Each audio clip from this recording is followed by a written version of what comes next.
ನಮಸ್ಕಾರ ಡಾಕ್ಟರ್ ಆಂಜನಪ್ಪ. ಮೊನ್ನೆ ತಾನೇ ಒಂದು ಆಶ್ಚರ್ಯಕರವಾದ ಸುದ್ದಿ. ಅಂದರೆ ಬಾಂಬೆಯಲ್ಲಿ 4 ಜನ ಒಂದೇ ಫ್ಯಾಮಿಲಿಯವರು ಬಿರಿಯಾನಿ ತಿಂದ ಮೇಲೆ ಕಲ್ಲಂಗಡಿ ಹಣ್ಣು ತಿಂದು ಸಾವಿಗೀಡಾಗಿದ್ದಾರೆ ಅಂತ. ಇನ್ಫ್ಯಾಕ್ಟ್ ಕೆಲವು ಮಾಧ್ಯಮದಲ್ಲಿ ಕಿಲ್ಲರ್ ಕಲ್ಲಂಗಡಿ ಅನ್ನೋ ಥರ ಟೈಟ್ಲು ಕೂಡ ಕೊಟ್ಟಿದ್ದರು.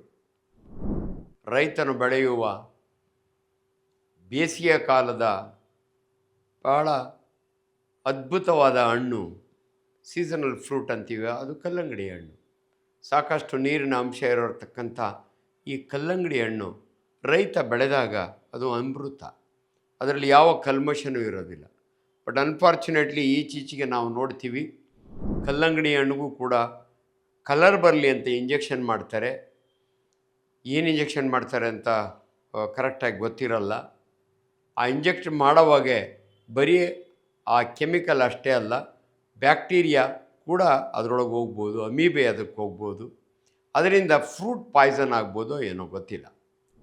ಆದರೆ ಬಿರಿಯಾನಿಗೆ ಬಂದಾಗ ಬಿರಿಯಾನಿ ಯಾವ ಮಾಡಿಟ್ಟಿದ್ರು, ಏನು ಬಿರಿಯಾನಿ, ಅದರೊಳಗೆ ಯಾವ ಮಟನ್ ಹಾಕಿದ್ರು, ಮಾಸ್ ಕುಕ್ಕಿಂಗಾ ಅಥವಾ ಅವ್ರ ಮನೆಗೆ ಮಾಡ್ಕೊಂಡಿದ್ದ, ಹೊರಗಡೆ ತಿಂದಿದ್ದ, ಇವೆಲ್ಲವೂ ಕೂಡ ಇಂಪಾರ್ಟೆಂಟು. ಅಲ್ಟಿಮೇಟ್ಲಿ ಏನಂದರೆ ಬಿರಿಯಾನಿ ಮತ್ತು ಕಲ್ಲಂಗಡಿ ಹಣ್ಣು ತಿಂದಿದ್ದರಿಂದ ಸ್ಟಮಕ್ನಲ್ಲಿ ಪಾಯ್ಸನ್ ಆಯಿತು ಅನ್ನೋ ಗೊಂದಲದ ವಾತಾವರಣ ಸೃಷ್ಟಿಯಾಯಿತು. ಬಟ್ ನಿಮ್ಗೆ ಹೇಳ್ತೀನಿ ಒಂದು ಮಾತು, ನಾನು ಸರ್ಜಿಕಲ್ ಗ್ಯಾಸ್ಟ್ರೋಎಂಟ್ರಾಲಜಿಸ್ಟ್ ಇದ್ದೀನಿ. Stomach is such a dynamic organ. ಅದರೊಳಗೆ ಏನು ಹೋದರೂ ಕೂಡ ಅದನ್ನು ಗ್ರೈಂಡಿಂಗ್ ಮಾಡೋ ಕೆಪಾಸಿಟಿ ಸ್ಟಮಕ್ಕಿಗಿರುತ್ತೆ. ಬಟ್ ಸಾವಿಗೆ ಕಾರಣ ಫುಡ್ ಪಾಯ್ಸನಿಂಗ್ ಅಂತ ಸಿಂಪಲ್ ವರ್ಡ್ನಾಗ ಹೇಳ್ಬಿಡ್ಬೋದು.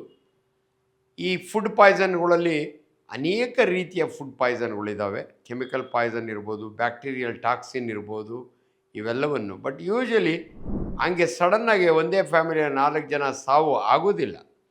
ಈ ಗ್ಯಾಸ್ಟ್ರೋಎಂಟ್ರೈಟಿಸ್ ಆದಾಗೆ, ಅಂದರೆ ಫುಡ್ ಪಾಯ್ಸನ್ ಆದಾಗೆ ಎಲ್ಲೋ ಲೂಸ್ ಮೋಷನ್ ಆಗುತ್ತೆ, ಡಯೇರಿಯಾ ಅಂತೀವಿ ನಾವು, ವಾಮಿಟಿಂಗ್ ಆಗುತ್ತೆ. ಸೊ ಗ್ಯಾಸ್ಟ್ರೋಎಂಟ್ರೈಟಿಸ್ ಅಂತೀವಿ. ಡಿಹೈಡ್ರೇಷನ್ ಆಗ್ತಾರೆ, ಶಾಕ್ ಹೋಗ್ತಾರೆ, ಸತ್ತು ಹೋಗ್ತಾರೆ. ಬಟ್ ಇಲ್ಲಿ ಕರೆಕ್ಟ್ ಆದ ಕಾರಣನೂ ಯಾವ ರೀತಿ ಅವ್ರು ಸತ್ರು ಅನ್ನೋದು ಕ್ಲಾರಿಟಿ ಇಲ್ಲ. ಬಟ್ ಎಲ್ಲೋ ಒಂದು ಕಡೆ ಇದಕ್ಕೆ ಕರೆಕ್ಟಾದ ಉತ್ತರ ಸಿಗಬೇಕು ಅಂದರೆ ಪೋಸ್ಟ್ ಮಾರ್ಟಮ್ ಮಾಡಿದ್ರೇ ಏನು ಪಾಯ್ಸನ್ನಿಂದ ಅವ್ರು ಸತ್ರು ಅಂತ. ಬಟ್ ಜನಗಳಿಗೆ ಗೊಂದಲ ಆಗಿರೋದೇನು, ಊಟ ಆದಮೇಲೆ ಯಾವ ಹಣ್ಣು ತಿನ್ನಬೇಕು. ಮೊನ್ನೆ ತಾನೇ ಯಾರೋ ಒಬ್ಬ ಸ್ವಾಮೀಜಿ ಒಂದು ಸೋಷಿಯಲ್ ಮೀಡಿಯಾದಲ್ಲಿ, ದಯವಿಟ್ಟು ನೀವು ಬಾಳೆಹಣ್ಣು ತಿನ್ನಬೇಡಿ ಊಟ ಆದಮೇಲೆ, ಬಾಳೆಹಣ್ಣಿಗೆ ನಿಮ್ಮ ಜಠರದಲ್ಲಿ ಜಾಗ ಇರಲ್ಲ, ಅದಕ್ಕೆ ಬಾಳೆಹಣ್ಣು ಕೇಳುತ್ತಂತೆ, ನನಗೆ ಜಾಗ ಬಿಡಿ, ನನಗೆ ಜಾಗ ಬಿಡಿ ಅಂತ. ನೀವು ತಿಂದ ಮೊದಲನೇ ಆಹಾರಗಳು ಬಿರಿಯಾನಿ, ಪಲಾವು, ಮೊಸರನ್ನ ಯಾವೂ ಜಾಗ ಬಿಡೋದಿಲ್ವಂತೆ.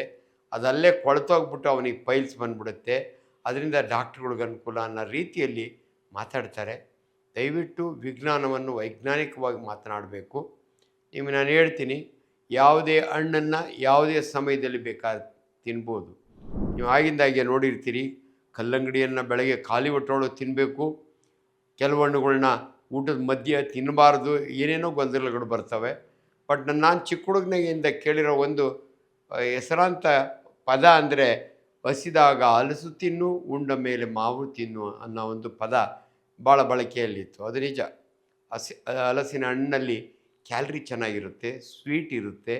ಅದರಿಂದ ಹಸಿದಾಗ ಹಲಸಿನ ಹಣ್ಣು ತಿಂದರೆ, ಹಲಸಿನ ತೊಳೆ ತಿಂದರೆ ಭಾಳ ಬೇಗ ತೃಪ್ತಿ ಆಗುತ್ತೆ ಬ್ರೈನ್ಗೆ. ಆ ರೀತಿ ಅವ್ರು ಹೇಳಿರ್ಬೋದು. ಸೊ ಅದು ಬಿಟ್ಟರೆ ಈ ರೀತಿಯ ಗೊಂದಲಗಳು ಜನಸಾಮಾನ್ಯರಿಗೆ ಇವತ್ತು 2 ವಿಚಾರಗಳು. ಒಂದು, ನೀರನ್ನು ಯಾವಾಗ ಕುಡಿಬೇಕು, ಊಟದ ಮಧ್ಯೆ ನೀರು ಕುಡಿಬೇಕಾ ಬೇಡವಾ, ಊಟ ಆದಮೇಲೆ 45 ನಿಮಿಷ ನೀರು ಕುಡಿಬೇಡ ಅಂತ ಕೆಲವರು ಹೇಳ್ತಾರೆ. ಇವೆಲ್ಲವನ್ನು ಊಟಕ್ಕೆ ಮೊದಲು ನೀರು ಕುಡಿಬೇಡ ಅಂತಾರೆ. ಅದನ್ನು ಒಂದು ಸಿಂಪಲ್ ಕ್ಲಾರಿಫಿಕೇಷನ್ ನಿಮ್ಗೆ ಕೊಡ್ತೀನಿ. ಊಟ ಬಲ್ಲವನಿಗೆ ರೋಗವಿಲ್ಲ, ದೊಡ್ಡವರು ತುಂಬ ಚೆನ್ನಾಗಿ ಹೇಳಿದ್ದಾರೆ. ಊಟ ಅಂದ ತಕ್ಷಣವೇ ನಾವು ನೀವು ಅಂದ್ಕೊಂಡಿರೋದು ರಾಗಿ ಮುದ್ದೆ, ಅನ್ನ, ಚಪಾತಿ ಇಂಥವು ಅಷ್ಟೇ ಅಂದ್ಕೊಂಡಿದ್ದೀವಿ. ಬಟ್ ನಮ್ಮ ಮೆಡಿಕಲ್ ಭಾಷೆಯಲ್ಲಿ ಹೇಳಬೇಕು ಅಂದರೆ, ಒಬ್ಬ ಮನುಷ್ಯನ ಊಟ ಅಂದರೆ ಬೆಳಗ್ಗೆಯಿಂದ ಮಲಗೋವರೆಗೂ ಒಂದು ಬ್ರೇಕ್ಫಾಸ್ಟ್ ಇರುತ್ತೆ, ಅಂದರೆ ತಿಂಡಿ ಇರುತ್ತೆ, ಒಂದು ಲಂಚ್ ಇರುತ್ತೆ, ಒಂದು ಡಿನ್ನರ್ ಇರುತ್ತೆ. ಅದರೊಳಗೆ ನಾನು ಅವಾಗಲೇ ಮೆನ್ಷನ್ ಮಾಡಿದಂಥ ಎಲ್ಲವೂ ಇರುತ್ತೆ.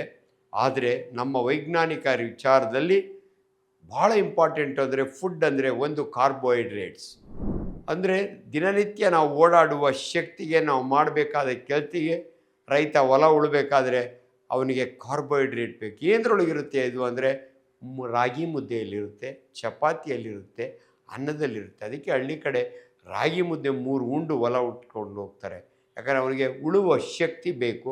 ಅದು ಕಾರ್ಬೋಹೈಡ್ರೇಟ್ ಅಂತೀವಿ ನಾವು. ಪ್ರೋಟೀನ್ಸ್, ಮನುಷ್ಯನ ಮಾಂಸಖಂಡಗಳು ಬಿಗಿ ಇರಬೇಕಾದ್ರೆ, ಸ್ಟ್ರೆಂತ್ ಇರಬೇಕಾದ್ರೆ, ಮೂಳೆ ಬೆಳವಣಿಗೆ ಆಗಬೇಕಾದ್ರೆ ಪ್ರೋಟೀನ್ಸ್ ಆ್ಯಂಡ್ ಇದು ಬೇಕು, ಕ್ಯಾಲ್ಶಿಯಂ ಬೇಕು.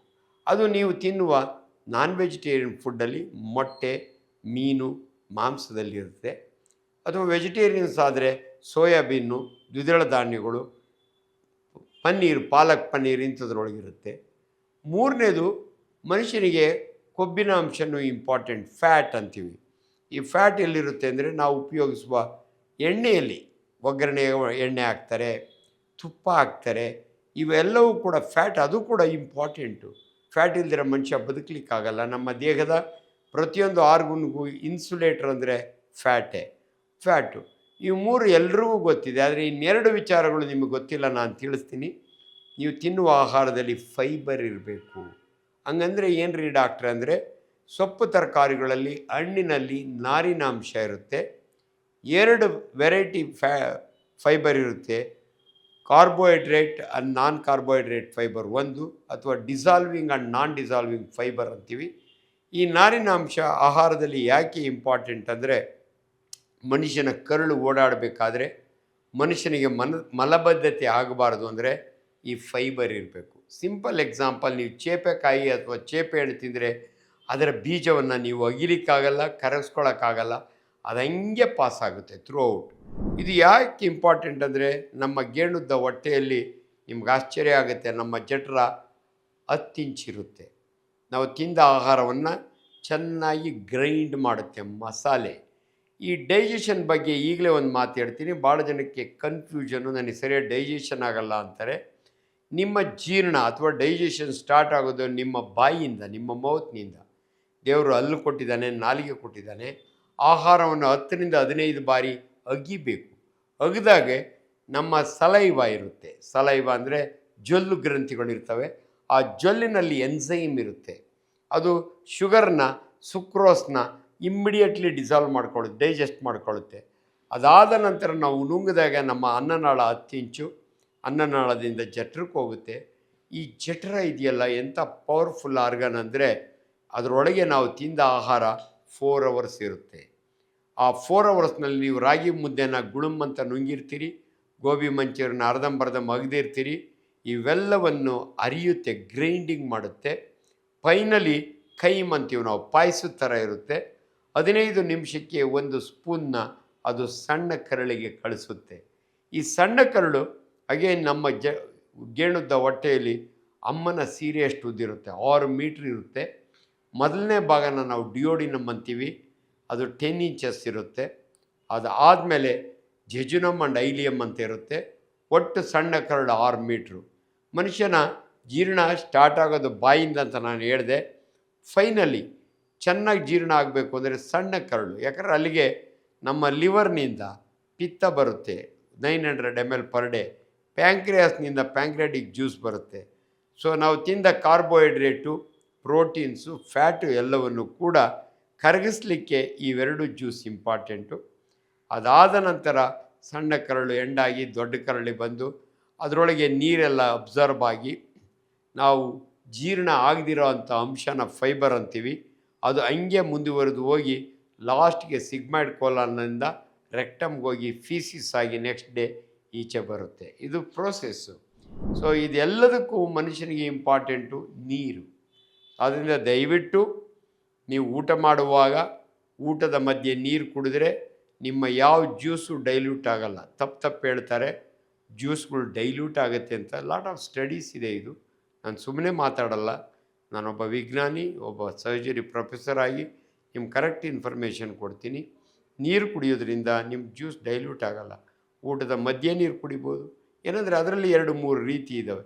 ನೀವು ಒಟ್ಟು ನಿಮ್ಮ ಕ್ಯಾಲ್ರಿ ಕಡಿಮೆ ಮಾಡಬೇಕು. ತುಂಬ ದಪ್ಪ ಇದ್ದೀರಿ, ತಿನ್ನೋದನ್ನು ಕಡಿಮೆ ಮಾಡಬೇಕು ಅಂದರೆ ಊಟಕ್ಕೆ ಮೊದಲೇ ಜಾಸ್ತಿ ನೀರು ಕುಡೀರಿ. ಅವಾಗ ನಿಮ್ಮ ತಿನ್ನುವ ಊಟದ ಅಂಶ ಕಡಿಮೆ ಆಗುತ್ತೆ, ಕ್ವಾಂಟಿಟಿ ಕಡಿಮೆ ಆಗುತ್ತೆ. ನಿಮ್ಗೆ ಆಟೋಮೆಟಿಕಲಿ ವೆಯ್ಟ್ ಕಡಿಮೆ ಆಗುತ್ತೆ. ಊಟದ ಮಧ್ಯೆ ನಿಮ್ಗೇನೋ ತಗಲಾಕೊಂಡಂಗೆ ಆಯಿತು ಅಂದರೆ ನೀರು ಕುಡಿ, ಏನು ತೊಂದರೆ ಇಲ್ಲ. ಊಟ ಆದ ನಂತರ ನೀವು ನೀರು ಕುಡಿಬೋದು. ನೀರು ಕೂಡ ಆಹಾರ, ನಾನು ಹೇಳ್ತಿರುವ ರೀತಿ.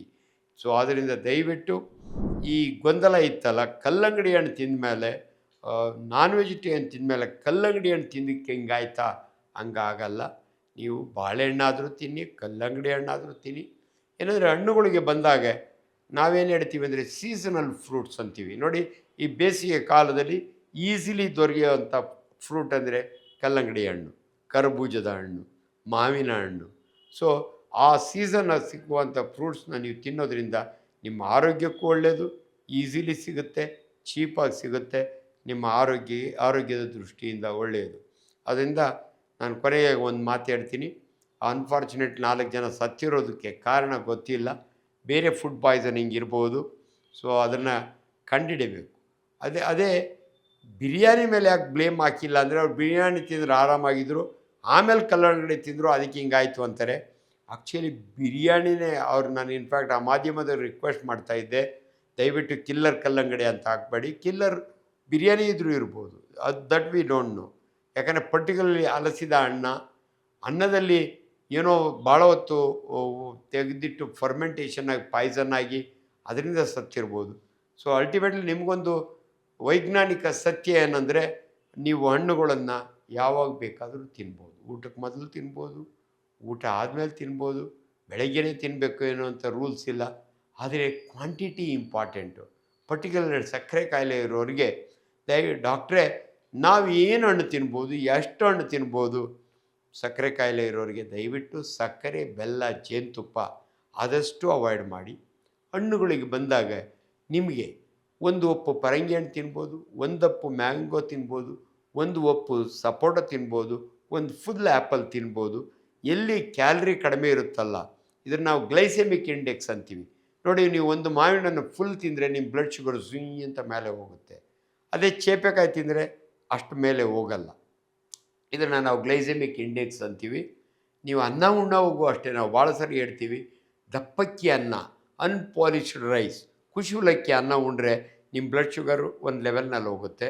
ನೀವು ಪಾಲಿಶ್ಡ್ ರೈಸು ಇದರೊಳಗೆ ಮೈದಾ ಒಳಗೆ ಮಾಡಿರತಕ್ಕಂಥ ಪದಾರ್ಥಗಳು, ಸ್ವೀಟ್ಸ್ನ ತಿಂದರೆ ನಿಮ್ಮ ಬ್ಲಡ್ ಶುಗರ್ ಝುಯ್ ಅಂತ ಮೇಲೆ ಹೋಗುತ್ತೆ.